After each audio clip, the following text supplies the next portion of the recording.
প্রিয় বন্ধুরা, আজ আমি আনন্দিত। ধান পেকে গেছে, দেখতেছেন। ধান পাকার সেই দৃশ্য আপনাদের মাঝে তুলে ধরতেছি। কৃষকের সেই ঘরে উঠবে এখন ধান। আমরা আনন্দিত, কেননা সেই বৈশাখের ধান পাকার দৃশ্য আপনাদের মাঝে তুলে ধরলাম। প্রিয় বন্ধুরা, প্রিয় দর্শকবৃন্দ, কৃষক মানেই ফসল উৎপাদন করা।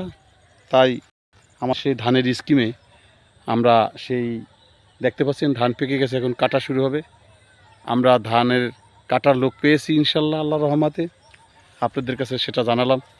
আমাদের জন্য দোয়া করবেন যেন আমাদের ফসল সুন্দরভাবে উঠানো যায় বাড়িতে। তাই আপনাদের কাছে দোয়া চাচ্ছি প্রিয় দর্শকবৃন্দ।